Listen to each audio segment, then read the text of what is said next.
Hi, my name is Craig Newton. I'm a member of the Washoe County Republican Party Communications Committee, and I'm here with Tracey Hilton-Thomas, who's running for commissioner for District 4, is it? Yes, sir. Yeah, okay. And so we're going to ask her a few questions about that because we got to pin down these candidates on some of the issues that we're very, very concerned about, because in Washoe County, for the Washoe County Republican Party, one of the issues that we're very concerned about is election integrity. Oh, In fact, we have an election and integrity committee that's investigating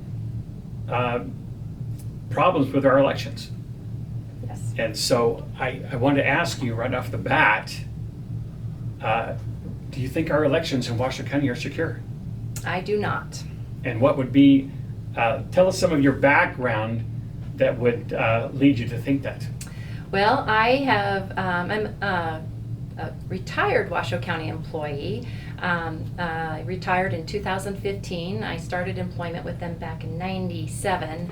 Anyway, and during that time, one of the incentives for employees was to volunteer to work on election days because we got an extra day off. So I have been working the county elections for over 20 years.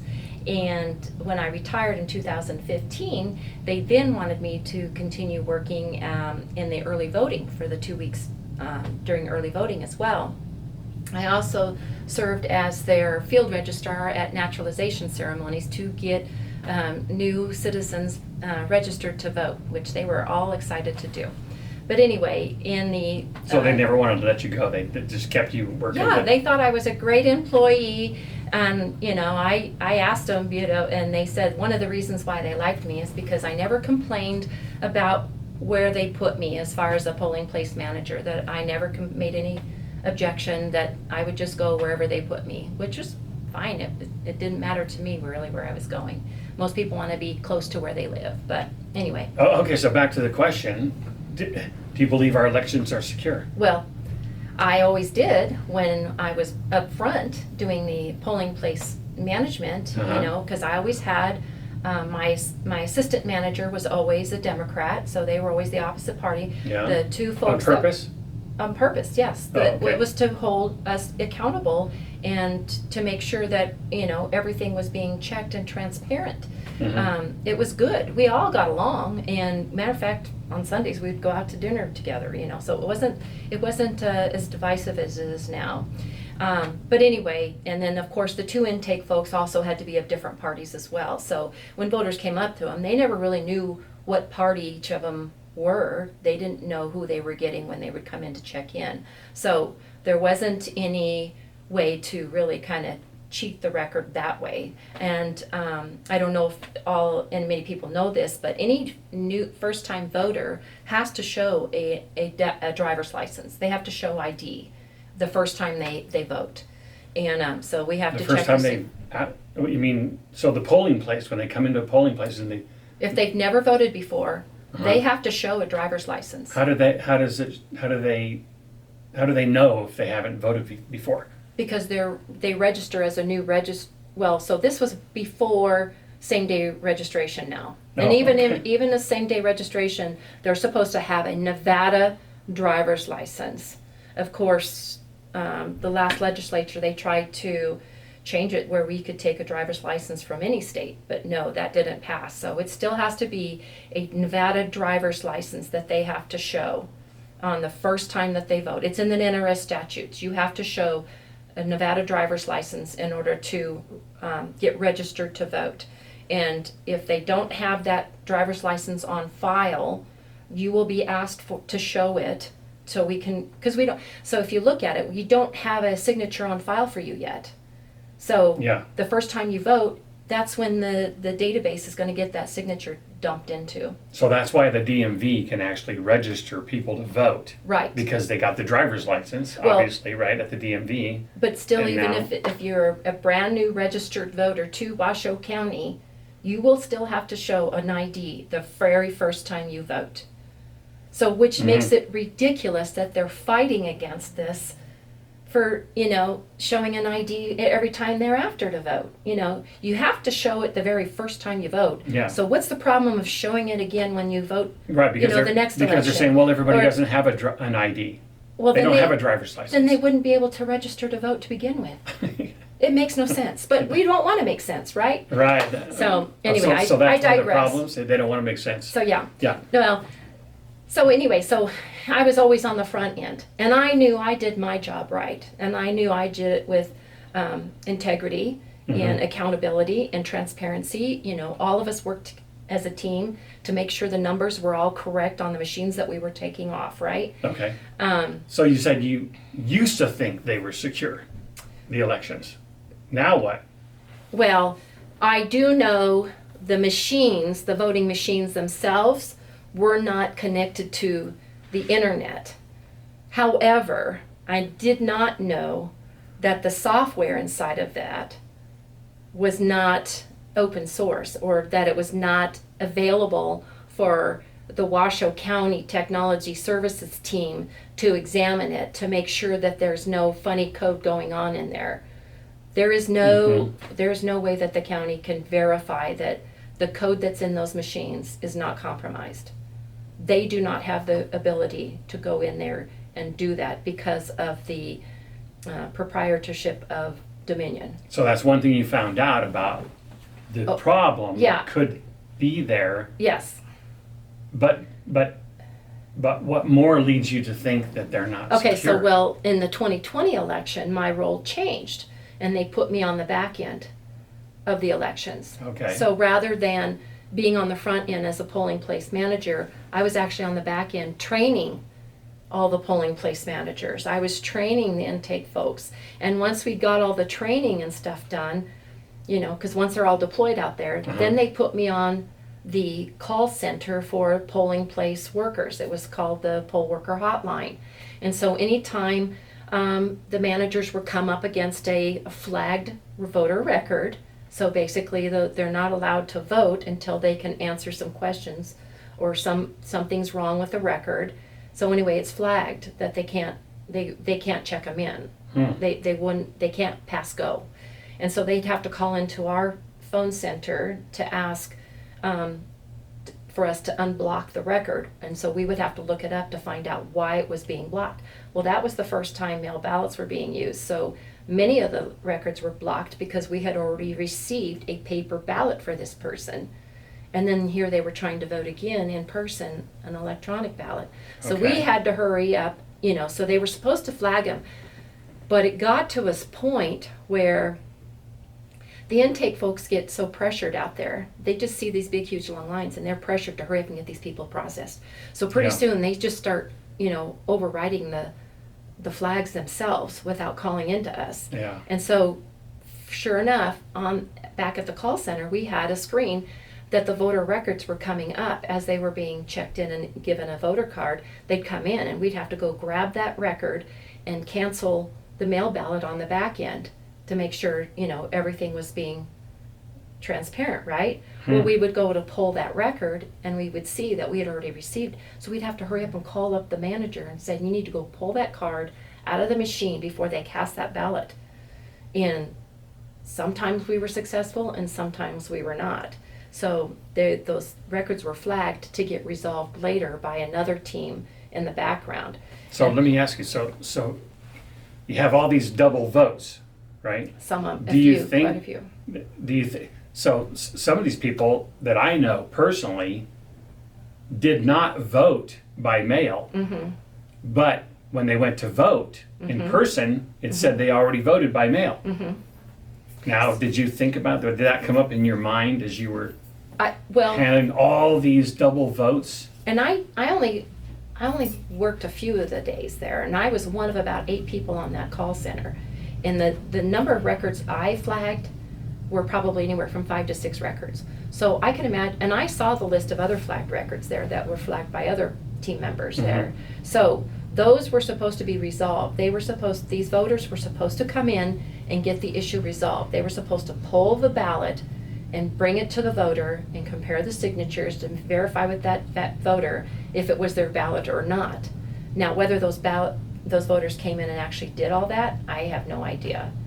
But that's what was supposed to happen. So what do you think about it? Did you hear of some of those cases where people said, I did not vote by mail, and yet you say I did? Well, so I could hear it on my end of the phone of the manager talking to the voter at the polling place, Yeah. and the manager telling them, well, you have to go down to 9th Street to get this resolved. Wow, before we crazy. can get you, so whether. So what was happening? What was happening with these people that, Well, I that think- said that they didn't vote by mail? And the ones that I tagged, I had one was a Republican, one was a Democrat, and one was an independent or nonpartisan. Uh-huh. So it wasn't all party specific from what I could see, observed.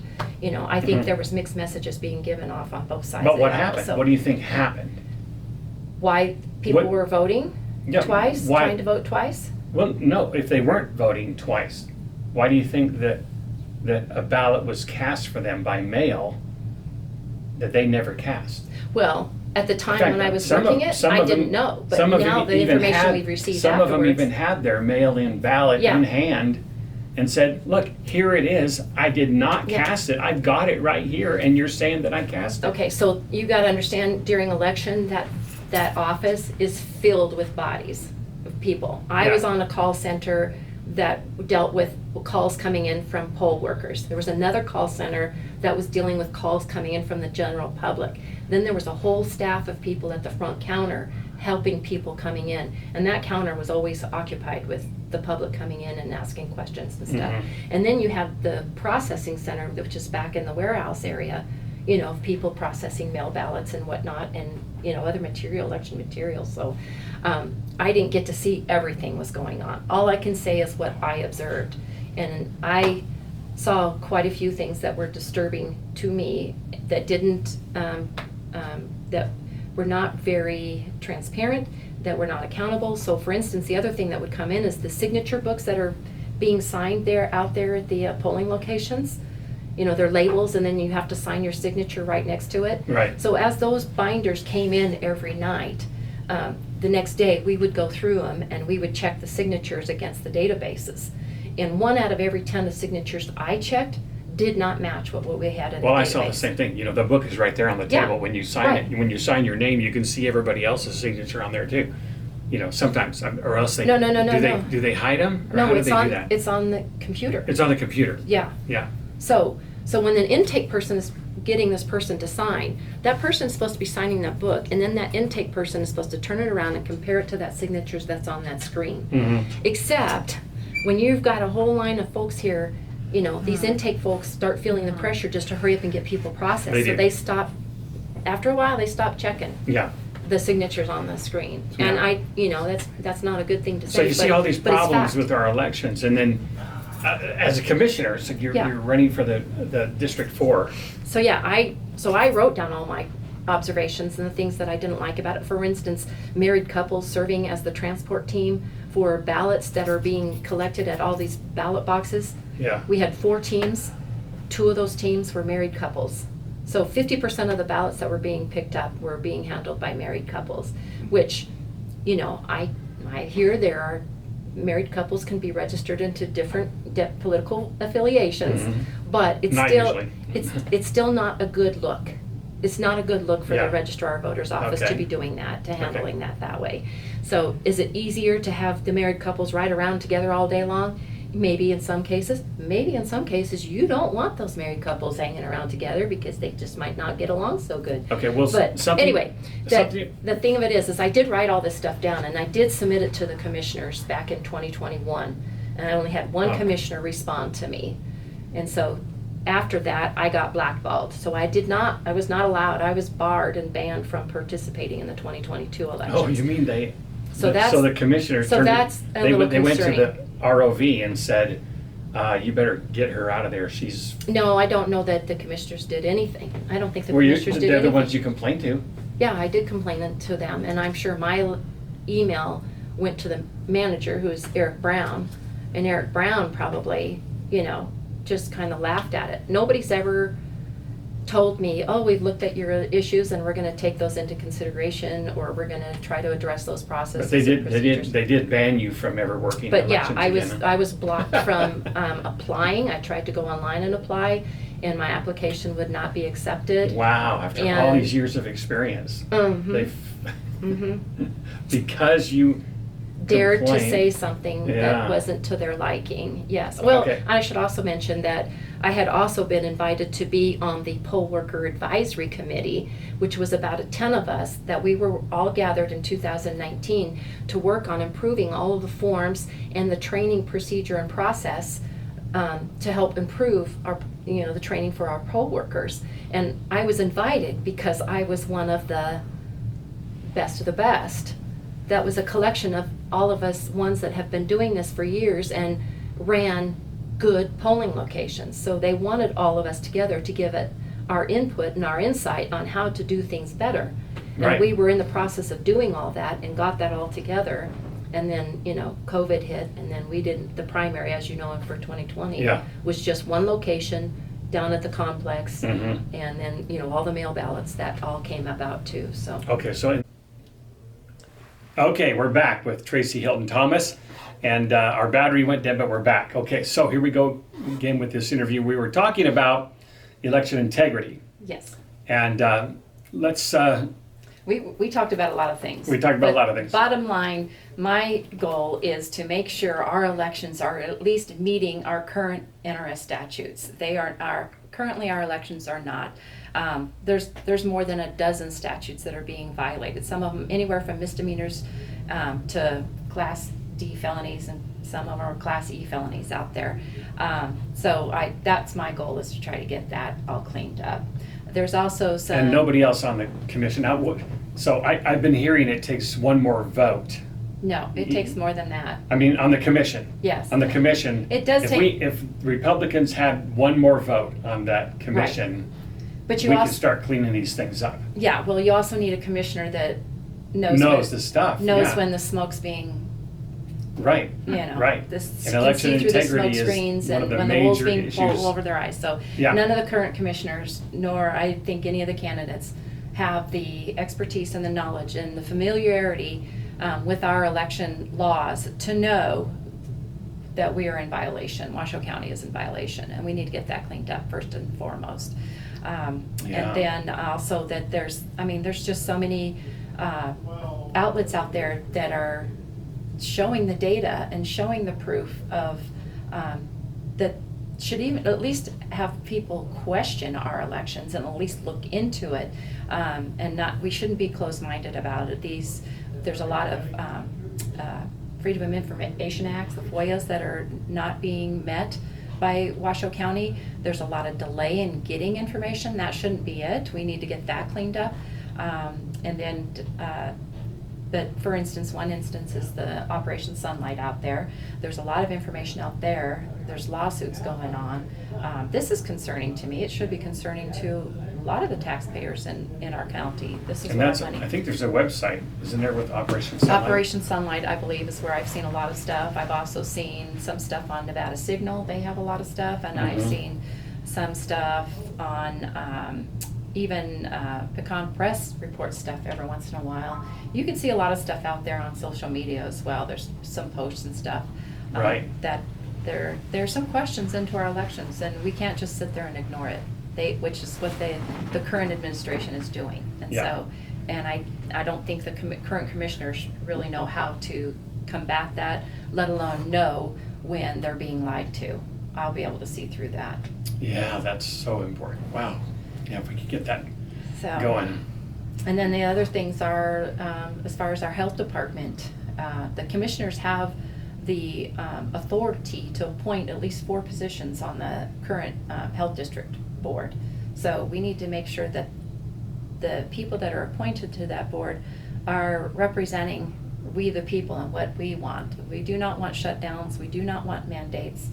And there's just shady stuff going on there that really needs to be held accountable. I think too. So how that- many position or board heads or position heads does the commission oversee? For the health department? head, Well, the yeah. registrar of voters, Oh, yeah, well, that, and the, then. the commission actually oversees all of the department heads within the county. Oh. And just recently, a policy was put in place in February, I believe, that now allows the commissioners to actually sit in on the interview panels for these department heads. Ooh. So they're gonna be able to take more of an active role in who we're hiring in those positions. Wow. Right now, there's a gentleman that's the CIO of our Technology Services Department that lives in the Bay Area. He doesn't really even live here. So why are we paying for a salary, a 6-digit salary, for somebody to live in the Bay Area and remotely manage our department? That's not comfortable for me. Do you think we can find local talent that could do that? You can find talent within the Technology Services Department. There's employees there that have been groomed and that have been brought up and trained to be in that position for over 20 years now. Well, you've been and they're there. being bypassed. You know these people, And yeah. actually, one of them just recently went to district court, so he's perfectly capable of doing this. But, wow. And then we also have, of course, the library board that the commissioners get to appoint who sits on that library board. Wow, that's I think a lot really of these important. boards are basically taking liberties beyond their authority.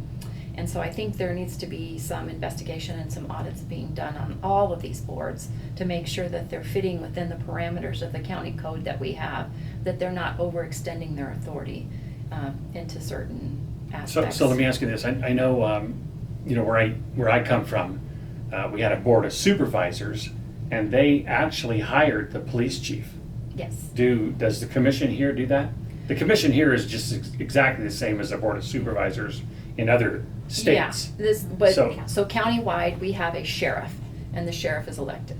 So He's elected, right. He's elected What by about the our people. police chief? Is he chosen by the commission? The or? police chiefs are cities, so the city of Reno and city of Sparks. So they hire those folks. Oh, yeah. So, Yeah, that's how that works. That's So outside you don't of have county control control. over law No. enforcement. but I So think we have commissioners that sit on some boards that can have some input on those. Because we're short law enforcement people in Yes. Reno, right? From what I spoke to, the president of the Washoe County Sheriff's Association, we're short up at the Power Boulevard about 180 positions, staff members. Our staff member right now, our staffing level in our sheriff's department is at 2009 levels. So Wow. we need to definitely And with all the address growth it. here, Yes, and they do have candidates that they've got in the academy, and they're starting another academy right now that should be ready by in December, so they do have them. I know there was a lot of pullback and a lot of, we lost a lot of officers through attrition, through retirement. right? But all of the defund the police stuff and the attacks, their targets now for people, I think that kind of discouraged some, but I think that's kind of going away now, and they're starting to get more of these young kids through the academy. And the city police departments are also understaffed as well, so we need to start getting them beefed up as well. Right, so does the commission have any interest in, like, salaries for these people, or? We approve the budgets for the sheriff's department, so Oh, okay. yes. So Yeah, we have that's to- huge. So that's the power of the purse that the The power of the commissioners purse, have yeah, for that's that. huge. Even though the sheriff is an elected position, they do have power of the purse. They have to come to the commission Yes. to ask for money. Yes. Oh, that's good. Yeah, that's really good. So that's power. Yes. The power of the purse. And it just surprises me that all of this COVID money is going to the CARES campus when, and the sheriff's department is just kind of the. And the redheaded CARES stepchild. campus is Yeah. what, again? The CARES campus is for our houseless community, our houseless population, Well, and you mean homeless? or- homeless, yes. Do you call it houseless? That's what they call it, yes. Oh, that's what they call it? Yes, the houseless. They changed community. that. That's supposed That's to how be they do it, is politically they changed the correct. wording Oh, to yeah. everything. But yeah, those without a home. And I think as well, so that started out as a City of Reno project, and it got dumped on the Washoe County. And so now, City of Reno Police Department are pulling out of there.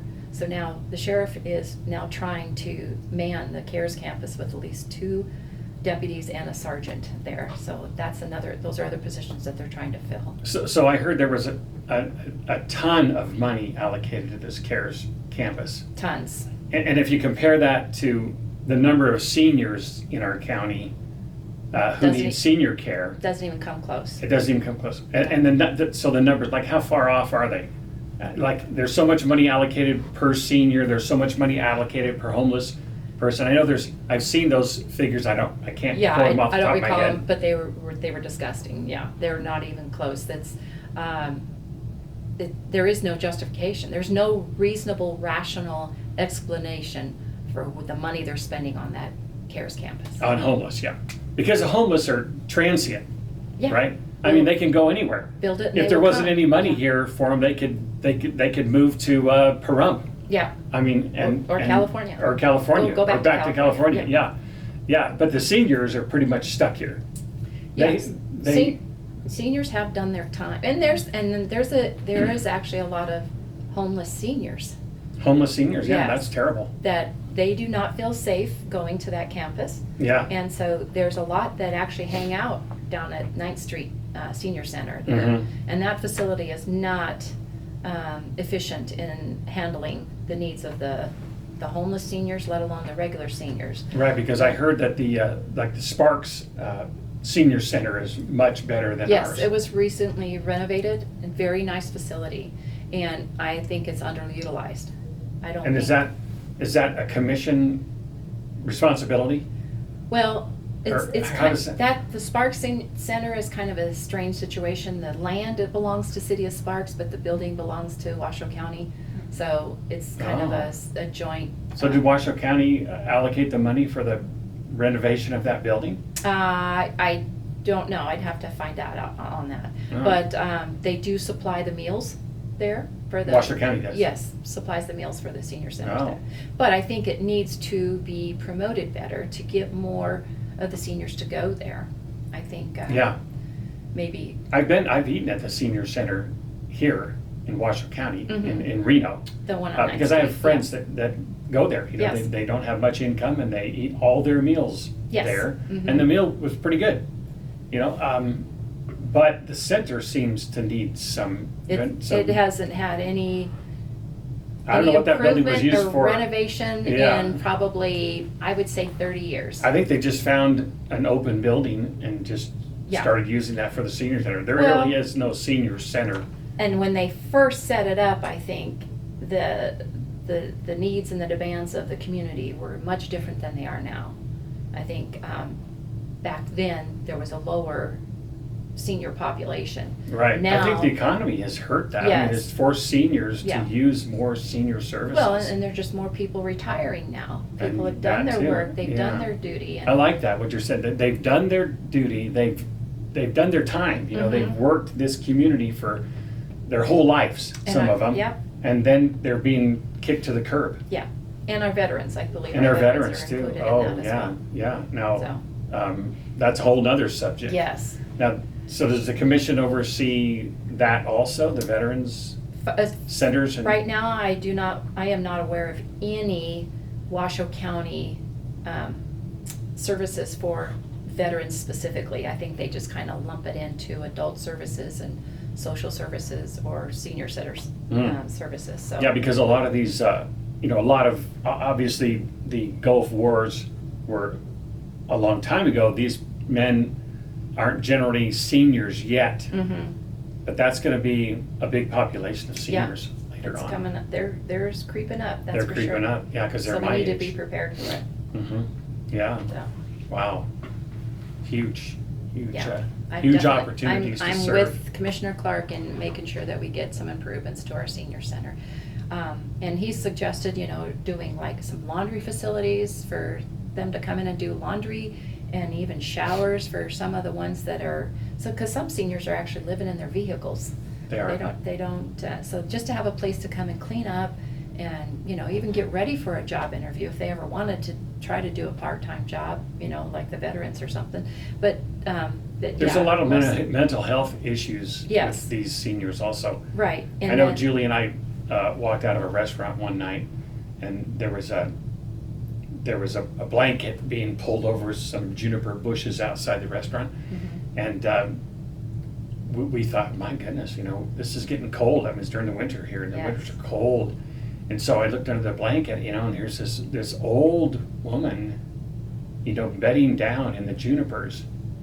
And Julie, just pulled a $20 bill out, whatever she had in her wallet, and gave it to her. And she didn't even know what she was taking. That was a mental health problem, and it was so disgusting. And I thought, oh my gosh, what can the commission do about that? That's a mental health, that's health, that's senior. I mean, there's so many issues going on with these. Some of the homeless, like I said, most of them are transient.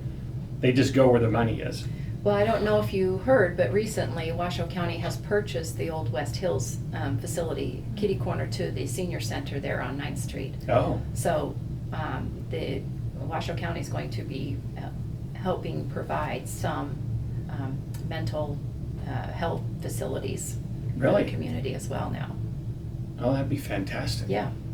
I'm excited to see how they try to utilize that building. Yeah, that's interesting. I mean, I served 30 years in law enforcement. A lot of that was in the prisons in California. So the prisons, when somebody commits a crime and they're a criminal and they're looking for them, and they end up showing up on another crime, they commit another crime, then they get arrested, and they look at their rap sheet, and they say, oh yeah, this guy's wanted, so then they throw him back in the prison system. Right away, because they're on parole or they violated parole, usually they're homeless and they're seniors and they're mental, they got a mental illness, and they throw them right back in the prison system. And when they come into the prison system, they really turn into really good people. I mean, it's amazing. Yes. Yeah, we usually, they're trained for menial jobs, like serving food or working in the kitchen. And they become really great employees if they're supervised. Yes, and the Sheriff's Department does have a lot of those programs that they work with a lot of the residents up at Park Boulevard to help them get reintroduced back into the community in a healthy way. To me, it shouldn't be done through law enforcement because these people really aren't criminal. A lot of them aren't criminal, but there's but where are they going to get the supervision? They can't manage their own lives. Yeah. Some of them will do crimes on purpose just to get into the jail, because that's where to it's get at. Cleaned up, to have a meal, and have a nice warm place to sleep. And it used to be years ago that I would say at least 70 to 80% of the residents up there at Park Boulevard were just drug addicts. In my conversation with when you're Jason, hurting and you're suffering, I mean, drugs can relieve a lot of that feeling, it's really not a law enforcement problem. Although your family's been involved in law enforcement major in this community, right? Yeah. Tell us a little bit about that. Well, my husband is a retired sheriff deputy, and our son is currently active sheriff deputy. And our daughter is a dispatcher for City of Reno, and then our daughter-in-law is a dispatcher for Washoe County, and then our nephew is a sergeant at City of Sparks. So wow, we've got it covered pretty good there. So in my opinion, but I wanted to also share with you in my conversation with the president of the Sheriff Deputy Association, he shared that there's the statistics of the residents up at Park Boulevard have changed dramatically. They have, on an average, about 1,800 inmates on a daily basis up there. And he says nowadays, the majority of them are pretty hard criminals.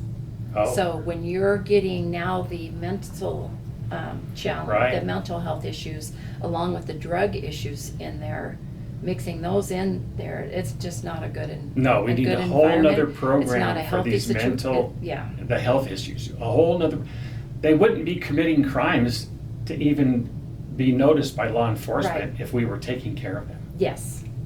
Yeah, that's a huge deal. Yes. And it'd be so much cheaper to take care of them in another facility and not in prison or jail. Yes. Yeah. So they're trying to expand the jail facilities now. They're trying to build another unit that's just for the infirmary. So, yeah. Well, When I was last there, there was 15 housing units, and I don't even know how many there is now, but they need to expand dramatically. does the commission allocate?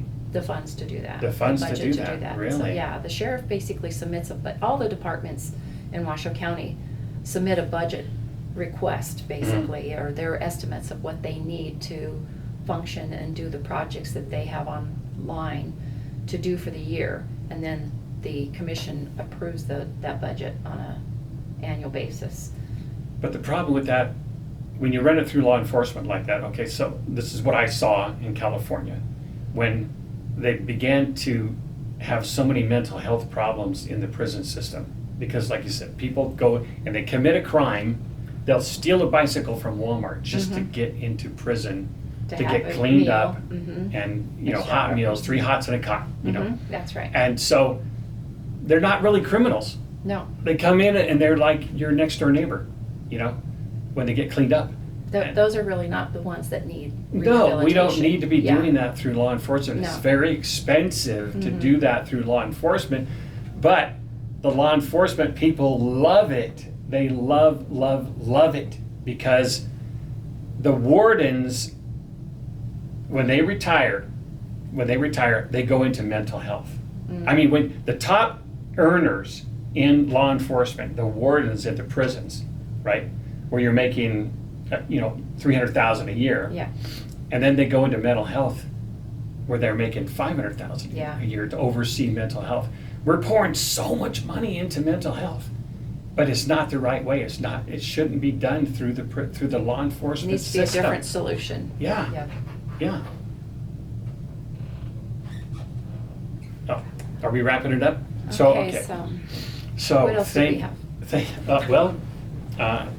We're going to wrap this up. Thank you, Tracey, for Thank this you. wonderful interview. I mean, your experience, your family's experience. I really, thank you for being the holding down the fort, Well, basically. We're trying to do what we can. We're Yeah. all given a job to do. This isn't a free ride in life. We're all have a job to do, and so if this is the way God needs me to serve Him, then I am happy to step up. He prepares us in advance for the works that we need to do. So to do good works. Yeah, So- to do good works. Wow, that's huge. Then thank you for the opportunity to interview. Well, I appreciate it. good luck on your campaign. Thank you. And we'll see what the GOP ends up supporting after the primary. Yes. Well, we'll see what the people end up supporting after the Yeah. primary. Yeah. Okay.